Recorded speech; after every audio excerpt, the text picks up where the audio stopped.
Welcome to edotco Interacts. What is this? edotco Interacts is an event where the community from the telco tower industry and like-minded professionals gather to discuss, deliberate, and ignite conversations that can help nations pursue their digital economy ambitions. So, COVID-19, that was unprecedented. The pandemic led to a massive increase in demand for remote health, remote learning, and working from home, resulting in higher network usage. As the economy recovers, there is a need for ubiquitous internet connectivity, which is reliable and affordable, and the need for equitable connectivity has never been more clearer nor more urgent. So governments and businesses must work together to make equitable connectivity a reality worldwide. So today we are here to discuss the role of TowerCos in providing connectivity in tandem with the needs of the community and businesses. My name is Freda Liu, and joining me today on the topic of building tomorrow's digital infrastructure in Asia are experts Tugay Yilmaz from IFC, that's the lady, Ahmad Ridhwan Azizan from Roland Berger, and Gayan Koralage from edotco. Did I get that correct? Yes. Okay, welcome everyone. This is such an interesting topic because this will basically change the nation, right? And change the world, right? I'm going to start with you, Ridhwan. You know, how has the telecom market dynamics changed in recent years, and what can be expected to change as 5G comes into the picture? I think the interesting point, if you really look at it, the global telecom industry is really at a crossroad these days. As you mentioned just now, especially accelerated by COVID, the data explosion is happening. Right. Globally, data has increased by 60% year on year over the last 5 years, and we don't see this slowing down. Right. But on the other hand, the operators are actually not getting the value from all this growth. So industry revenue is stagnant, and MNOs are actually facing a lot of revenue pressures, especially to cope with that demand, but also to prepare for the future, and that's where you talk about 5G coming in. So when 5G comes in, it's going to disrupt and really revolutionize the entire industry. You're really talking about a magnitude change in how network efficiencies and network functions come out. So you're talking about the ultra low latency, you're talking about high capacity throughput, you're really talking about massive IoT. All of this coming out, and this is going to unlock a lot of new use cases and quite a lot of different value that can be unlocked, especially in terms of industrial IoT and other cases such as AR, VR. But on the other hand, this doesn't come with no costs. It's a very expensive proposition, 5G, right. And I mean globally, Ericsson mentioned a ballpark figure of more than 1 trillion in total deployment, and the cost is actually higher than what they have been doing before, because you got more needs, you got higher throughput, you got network densification, you have microsites and so forth. So really a lot of I would say investments. Right. Now, what has this been doing? This has really been changing industry dynamics. You're seeing a lot of happening or movement in industry. You see consolidation happening, what you see in Malaysia, you see more convergence, fiberization, right. And it's all driven by the fact that telecom operators or the industry is trying to find something that's sustainable for them. Right. In this kind of situation, we really see TowerCos and infracos really playing a pivotal role. And it's for a few things. The first is it can bring scalability and flexibility for industry, because it can allow, I would say, more efficient usage of assets. Mm-hmm. It brings efficiency, mm-hmm. because you have better energy movements, you have unlocking of the value of your stranded assets and so forth. Mm-hmm. And they know how to manage operations on an independent basis, so you can actually allow for sharing of assets. But to do this, I think there's a lot that TowerCos need to do, and they really need to, I would say, evolve away from what they were in the past. Right. They were just pure passive, I would call them landowners. Yeah. And going forward, they are actually going to need to evolve into next generation digital infrastructure providers. It means three things. First, it's more assets that you actually cover. It's no longer pure towers. You're going through fiber, small cells, edge data centers. You need to move up the value chain, right. towards active. And also that you need to put a full suite of services around that. So I really think that now's the time where TowerCos have a role to play. Okay, right. You talk about moving up the value chain. Could you elaborate a little bit about this? And Gayan and Tugay, if you've got anything to add to that as well. Maybe I'll start first and I'll let Gayan talk about what edotco has been doing. Right. I mean, especially with 5G and you have a whole suite of new technologies coming in with ORAN and vRAN and everything is going to become a bit more decentralized. You need, there's a role to play to move away from just providing the passive infrastructure. So you're basically your brick and mortar, or in this case, what you call your steel and iron, towards the actual equipment, towards the actual active hardware, your baseband units, your radio units, your antennas, your edge data centers to provide that. So that's more moving up, I would call the value chain. So that's one, and I think edotco has a lot to say on going in that direction also. Yeah, so adding on to that, but also Gayan, what is the benefit that edotco has already brought in the markets it's in, especially for the market development, especially for your customers? What's been happening? Yeah, I think if you take a step back a little bit, so we are in the business of providing communication, right? So telecom companies and infra suppliers and OEM vendors. So we are in the entire food chain from top to bottom. Two things happen, as you mentioned earlier, the data explosion taking place. COVID have accelerated the 5-year growth in 18 months. So say for example, Malaysia, we were 13 GB a customer a month. Average consumers on about screen time of about 6 hours a day. Now it's at 8.5 hours. We have doubled the data consumption to 26. So if you look at Indonesia, Philippines, Bangladesh, 2 times higher. It was 2 to 6 in Bangladesh. It was 6 to 12 in case of Philippines and Indonesia. So we were not expecting this data explosion. As you can see, we had to provide capacity for that. Telcos and TowerCos need to provide the capacity. So the capacity come in 3, 4, more spectrum, more towers in the, more antennas in the tower and more towers.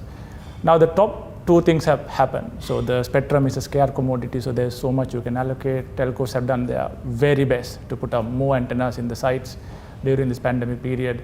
And now we are in this data explosion and the number of towers required. And we see in Bangladesh, Pakistan, Philippines, Indonesia, amount of towers they require is huge, right? That creates 2 elements really. There's something called unconnected and then underconnected. Underconnected means that you do have a coverage, but your data speed is not so great, 5 Mbps and below. You may be surprised to hear that Malaysia alone, we have 7,000 to 10,000 dark spots. Okay. So dark spot is that it's a 100 meter by 100 meter, and data speed is 5 Mbps. Because when children are studying from home, working from home, you see that your data speed is more, right? Now this is where street furniture comes in. We, as an infrastructure company, have put more street furnitures, street poles near the residential areas to provide that coverage. So that's one element to that. Second element is unconnected. So if you look at our markets, 9 markets, there are about 900 million people, and roughly 40 to 60 million people doesn't have coverage at all. Right. Before pandemic, before we thought about digital economy as a core component of the national economy, because everything is going online now, not being connected was okay, it was acceptable. Now it's not. Internet connectivity is a basic human right as far as individuals are concerned. The fact that I don't have a connectivity, which means a violation of my human right. So even in the Malaysian context, you are now at 97%. So the 3% is not connected. That's about 1 million Malaysian doesn't have basic connectivity yet. That's why the governments, Malaysian government and Indonesian government and various governments have come with these government-funded programs to connect the last bit. Where the TowerCo play a role as well, and we are infrastructure suppliers out there. Coming back to your question about the cost per GB. So pandemic happened, data have exploded, affordability has come down. What can we do? We need to bring the cost per GB down so that more people will have opportunity to become part of digital economy. So if you look at the cost per GB in our Asian market, it ranges from anything between 35 US cents to $1. It could be Bangladesh, could be 35 US cents to 1 US in Singapore. Now that's a range, right? Half of that is marketing costs, spectrum costs, and stuff like that. Balance are engineering cost, split into active and passive. So we are in the passive portion.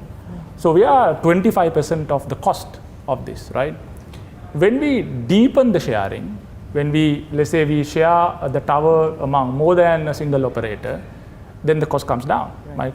So the Malaysia industry co-location ratio is 1.6, which means every single tower have 1.6 times of occupants. If you can bring that to 2, large portion of cost can be saved. If you can bring to 2.5, even better. Right. If you can bring to 3, even better. So independent tower companies, what they do is you build a one tower and share among more than a single operator. Avoid overlap between the 2 towers so that we bring the cost per GB down. Right. Now, the second part of his question is, can we do more than towers? Answer is yes. Okay. There is a passive and there is active, and we are playing in the passive. We are tower power, field operation, truck rolling team. So that's where this innovation comes in. The active components are becoming disaggregated. That's where the next generation comes in. So the disaggregated, self-curing network. Can we play a role? Yes. Any element could be shared more than a single operator, something we can invest and bring the cost per GB down. So I think we can talk about more what element is shareable, what element is not, and what is that boundary between what should telco do and what TowerCo should do. That's a conversation. But I think, yes, deepening the sharing can bring the cost per GB down, connect the unconnected and underconnected. Right. That's and these are things that we've been talking about for the longest time, but I think the pandemic has brought up all these challenges, the needs of the human rights, as you were saying, to the surface, right? Absolutely. Right. So, okay, Tugay, given substantial benefits to MNOs, what have been the factors impeding the uptake of TowerCos, and will these barriers hinder the potential uptake of new services such as active sharing models? Yeah, so the good news is we don't need to convince anyone about the benefits of the TowerCos. Right. I think both by the regulators and the mobile operators, it's quite, everyone knows. The challenge and the question is, what type of a regulatory framework, what type of a market structure creates the success? Because it's not that just sharing the towers and allowing it results in success. We need to make sure that the right players are coming into the markets, and the regulatory framework is structured in a way that allows some flexibilities when it comes to, because this is an evolving market and the technology is evolving. But at the same time, the rules are also clear, as Gayan was mentioning, some of the who does what and what is your responsibilities, where you, as an infrastructure operator, where you should be focusing on. These also needs to be clear.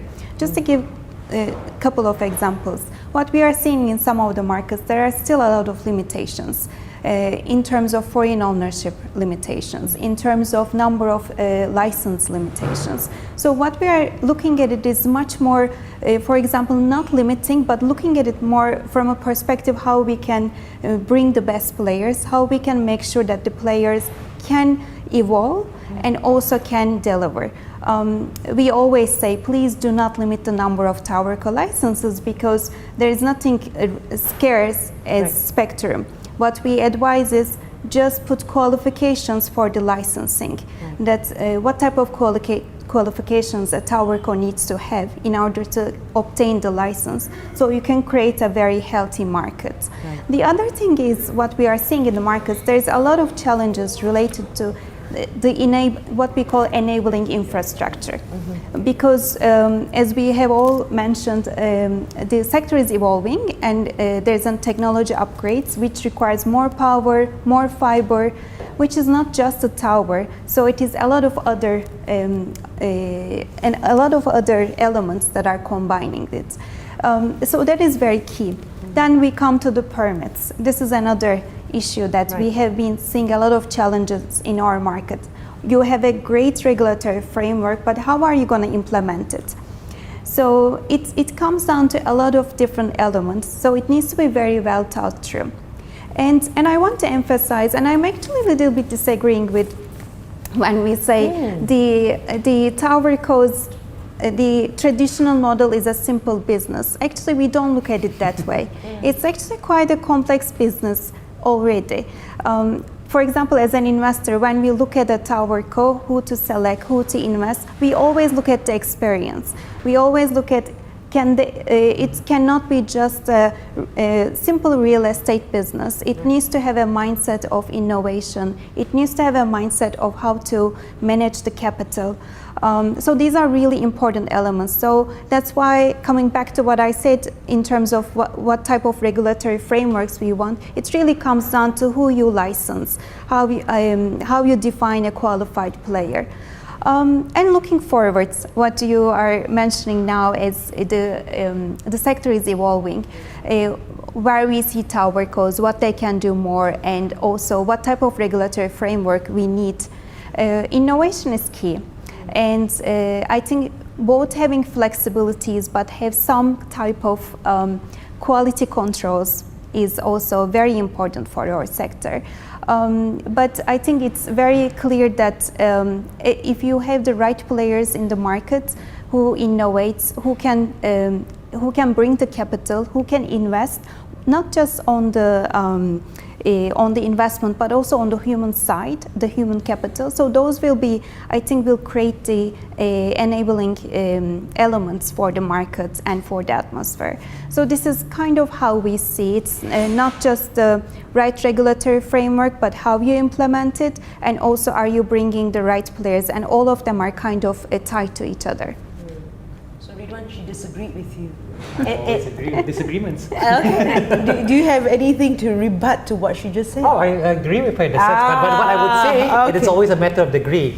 Right. It is simpler compared to the future of what you are going to have in terms of next generation digital infrastructure providers, because that's absolutely, I agree. On a relative scale. Yeah, right. No, I absolutely agree that the sector is becoming more complicated. The energy needs of the sector, the other, as I mentioned, enabling structure. But I think one thing is really experience in the sector is really important, and we are seeing more and more markets that are opening up are looking for players who have experience in other markets. So it's not a simple model. So I just wanted to make sure to correct that. Yeah. Thank you. I stand corrected. All right. Okay. And there I was hoping for a bigger fight. Anyway, Ridhwan, what are the potential values TowerCos bring to the table by advancing the role from TowerCos to infracos? All right. So I mean, if you were to look at it, to break it down, there are benefits that it brings to different stakeholders. So the one that is most direct, if I were to say it, are the benefits it can bring to MNOs or the telecom operators themselves. So TowerCos, and by advancing into infracos, actually have an opportunity to increase the efficiency of the, I would say, the operations and the businesses of these I would say, these operators, both because they can obtain savings in terms of capex and opex. You don't need to deploy as much. Right. You have more efficient capex, more energy efficient towers, and so forth. It allows, I would say, faster network rollout because the towers are there, so just deploy. You don't need to build the civil structures and so forth. And interestingly, it also allows these operators to unlock the value of some of their assets. If you look at the kind of valuations that these assets bring and the interest that they have for investors such as PEs and so forth, it actually allows certain monetizations of the assets. And this is, I think, can be quite substantial also. The second, I would say, aspect of benefits that it can bring is really more towards, I would say, the national digital agenda and also to consumers. A recent study by IFC, really looking at that, showed that the presence of TowerCos in a market, and over here they took 55 markets, which were, I would say, low and emerging TowerCo markets, economies, sorry. Right.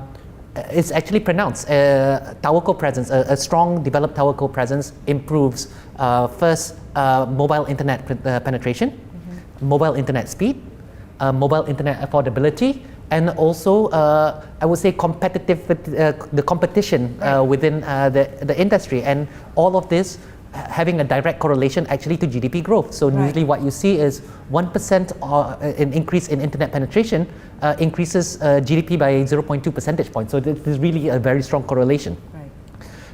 Thirdly is, and we're moving into a world of sustainability. I mean, I was just watching that day, glaciers just melting away. So, you know, if you really think about it, the telecom industry is actually one of the biggest consumers of energy and one of the biggest emitters of carbon footprint. An average tower in Asia is roughly 30 metric tons annually, just running the site operations. And deploying and constructing it also has its own costs, between 55 to 85 metric tons. TowerCos actually have been leading the innovation in trying to reduce this, both from energy efficiency, from sourcing of renewables, and also through finding, I would say, alternative materials and local supply chains to really reduce that footprint. So all in all, and I think we looked at the impact across 9 emerging markets in Asia, and these things are substantial. between up to 10 billion in, I would say, savings for MNOs. Okay. More than 67 billion in, I would say, benefits to National Digital Agenda and consumers, whether it's from, I would say, savings because you pay less for your internet, but also because of additional GDP growth, and up to 17 million metric tons annually in, I would say, carbon footprint, just because of the fact that you don't build and that you have more efficient towers. So it's substantial, and I think it's something that should be grabbed and realized if possible. Right. I think it also connects back, like you say, to our national digital agenda of being high income nation. That comes with modernization, right? And I'm just putting it very, very simply, right? So, Gayan, TowerCos are transforming its business models, and so how is edotco changing its business model to suit the new environment, and what will it take to transform successfully? I guess just share with us what edotco has done well, and challenges faced, and what are the gaps still there? So the question on TowerCo versus InfraCo, I need to address the elephant in the room. Which one is simpler? Which one is complicated? Traditional TowerCo is not a simple model. We erect a tower, 42 meter, and we provide a space in the tower, and allow uptime is 99.9% of the time, which means that allowed downtime for a month is about 4 minutes. So when I charge a monthly rental, I can only down the site for 4 minutes. I need to figure out truck rolling, preventive maintenance, corrective maintenance, all that happen on time. Battery need to be in a good condition. Rectifier has to be in a good condition. Grid has to be available. So it's not a simple model as such. It's just that the complex situation of a telco is being outsourced to us. And now it's up to us to manage it from end-to-end perspective. I'll tell you how it's become complicated. Now in the 5G world, you need finite uptime. So the 4 minutes downtime will lower to 4 seconds a month, which means that I need to figure out downtime before it happens. Incident need to be forecasted. We need to have vehicles on the location before incident take place. Right. And also we are talking about not just macro towers. In a 5G world, spectrum in the mid and high band, the intercell gap is down to 100 meters. So there are street furniture, the poles, balconies and stuff like that. So we are dealing with large amount of structures which require finite uptime. And thirdly, the power requirement. So the energy requirement move from 3 kilowatt to 10 kilowatt or more than that. So we need to figure out in a complex place where our grid is not 100% available, in most of our Asian markets not 100% there, how do you provide 10 kilowatt at a 4-second downtime a month? So that's where this traditional TowerCo business become complex. Right. So that's why we need to have AI, digital planning, digital thinking. So that's why the whole thing become complicated.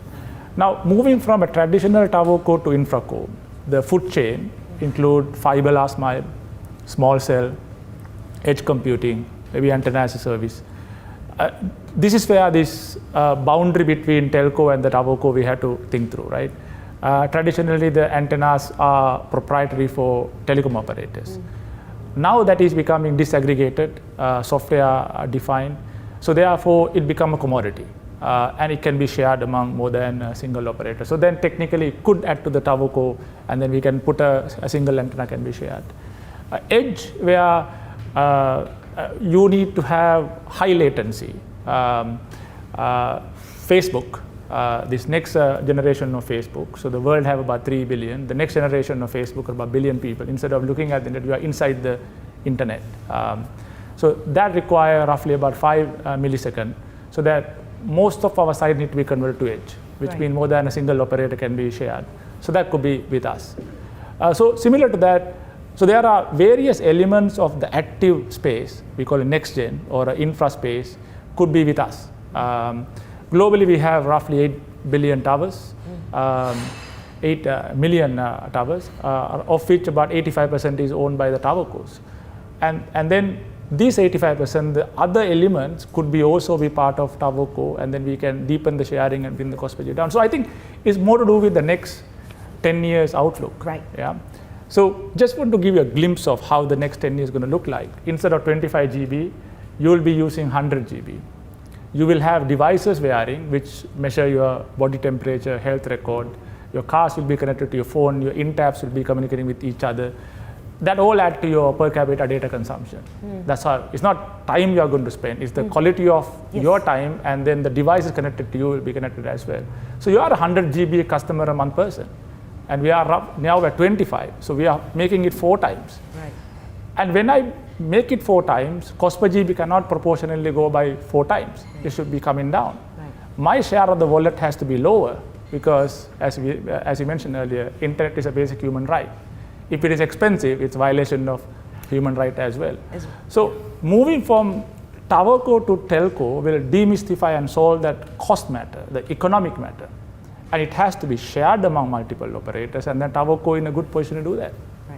Okay, I'm chewing on that. Okay, so Tugay, can you please tell us about ISC's initiatives to advance digital connectivity by developing and funding practical solutions that enable further connectivity in emerging markets? Maybe elaborate more, on the collaboration's motivation, approach, and objective. Right? You can tell us about that.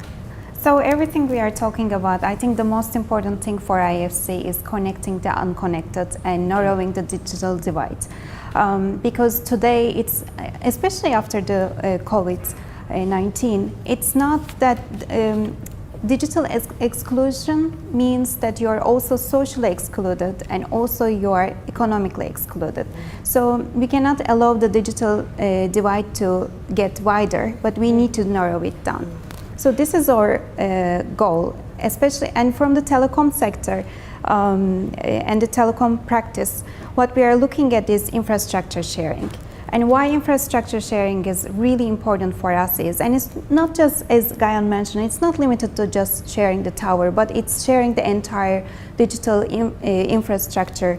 And why it is important is it addresses our 2 important mandates. One is the affordability and the other one is the sustainability. So without infrastructure sharing, we won't be able to provide an inclusive growth because as Gayan has been mentioning, the cost is going up, right? And we need to keep the cost affordable. But the technology needs to go up. So you are providing a much better service, but you're trying to keep the costs the same, which is really difficult. Right. And the only way, and in the past this was one of the ways, but today actually it's the only way to share the infrastructure. So we are very much aligned on that. And what we are doing is, of course, we are financing the projects where we see a clear mandate of infrastructure sharing. But the other thing, we actually take a little bit of a different, how I can say is, we a little bit widen our scope. We are not just finding good projects, good companies who are providing the services, but we also have this element that is upstream. And we are looking at the sector much more where else we can help and where we can interfere earlier. So what we have done, for example, a couple of years back, we looked at all the countries and we mapped out where are the gaps, like why one country has higher connectivity, why the other one is providing the same service much more affordable, what are the differences? And we really try to understand the gaps in each market. Okay. And most of the time what we come up with was either the regulatory framework, or it was either what we were talking about, the enabling infrastructure, and now with the sustainability perspective, it also includes not just energy and grid connectivity, but also renewable energy, availability of renewable energy, and availability of fiber. So we looked at it from a much more, I think, a wider scope, and we understand that our role is not just financing and providing the money and the capital, but interviewing much more earlier and creating these markets, helping to create the environment and the markets so that we can have successful infrastructure sharing, not just infrastructure sharing and failed models, but really make sure that we reach what we target. One is sustainability, the other one is inclusive growth, narrowing the digital divide. And of course, making everything still remaining affordable. Right, okay. I just want you to elaborate a little bit about the regulatory framework, what did you see, right? And this is a question, I guess, for everyone as well. Who can we emulate what can we emulate for companies, for countries that have managed to get right? Maybe I'll start with you, Tugay, because... Sure. I think it's a matter of, I think as I mentioned, all the regulators are quite aware of the importance of infrastructure sharing. And every market right now where they are is very different from each other. So the rules are different, where they are starting in terms of the frameworks are different, how many number of players they have are different, and priorities in each market is different. So that's why we are seeing differences. And one of the, I can give a couple of examples. I think foreign ownership restrictions have been quite a challenge for infrastructure operators, because we are talking about a new sector, so we are trying to attract new players into our markets, but we face a foreign ownership limitation. There is always a requirement for a local partnership, which actually most of our operators do choose to go with a local partner because it do help. But when you enforce it, it creates problems. Right. So this is one of the problems that we see in the regulatory framework. The other one that we see is limiting the number of licenses, for example, not allowing competition in the market, because competition is quite important for the TowerCos.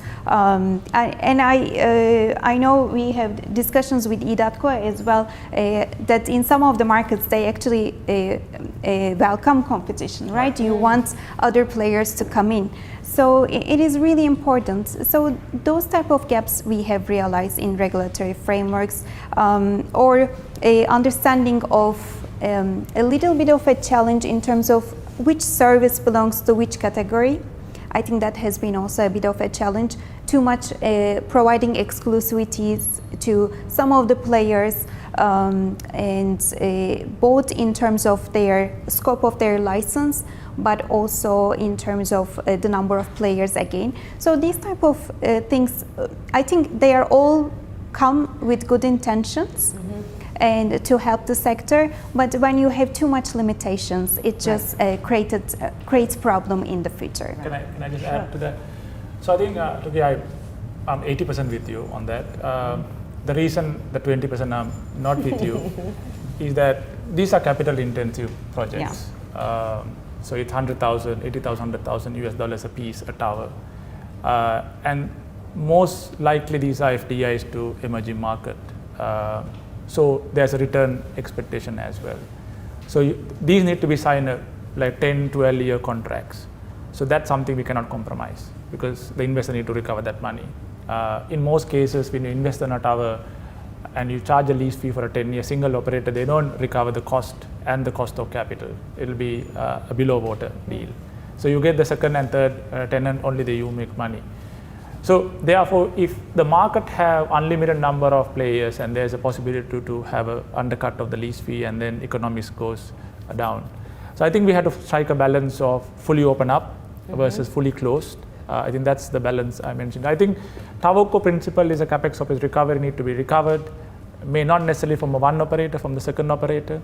There should be regulation and governance about overlaps.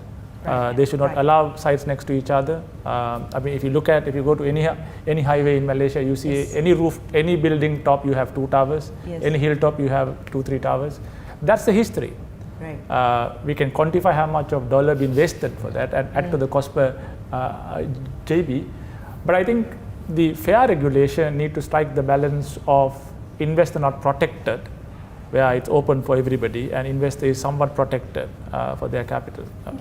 So in terms of that, I agree with you for not to allow everyone, but I think going back to what I mentioned earlier, really having a licensing regime that provides the licensing to the right players. So having those qualifications is really important. So this is what we advise. We don't say to provide a license to anyone who comes and asks for it, but really have a qualifications in your license, and any serious player that meets that qualification is not going to do that, right? It's not going to jeopardize the market.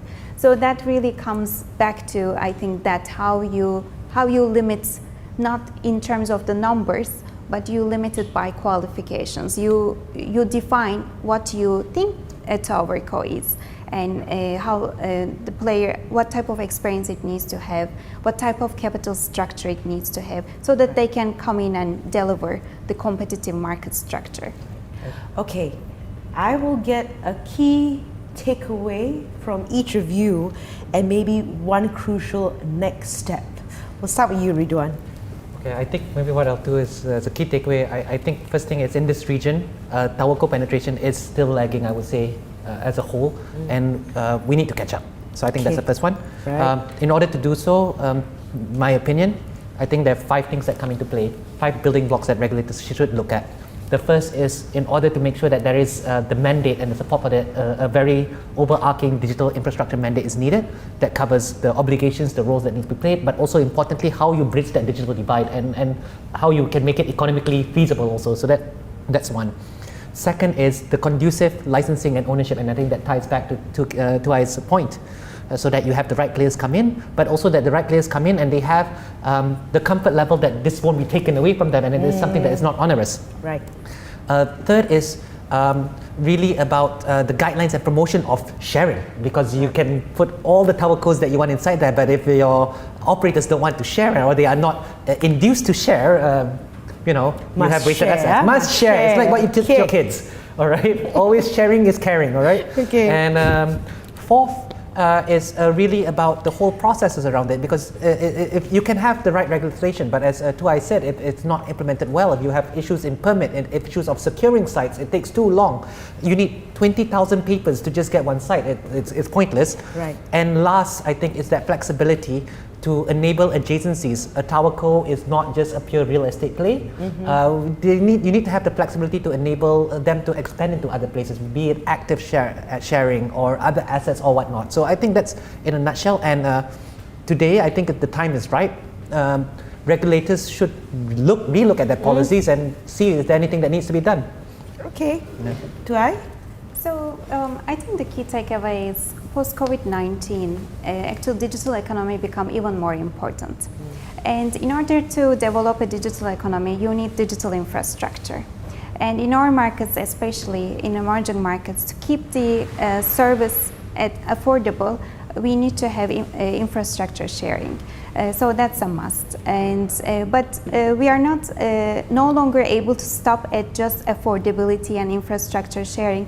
But the key aspect of the growth today is sustainability. Okay. How sustainable is the because the technological growth and evolvement is going to continue. Yeah. And how sustainable is this? And we really need to find ways to make it sustainable. I tell my friends, internet is not just charging your phone. There is so much energy on the back of it that is like we really need to find the solution to make sure that it is sustainable. And right now at IFC, it's our key focus, making it both affordable and sustainable and inclusive. So connecting the unconnected. Sustainable and inclusive. Gayan. I think 2 aspects to that. One is what should industry should do, and what does the TowerCo should. I think we should spend more time on the TowerCo as a community. We are also a big community, right. Tower industry.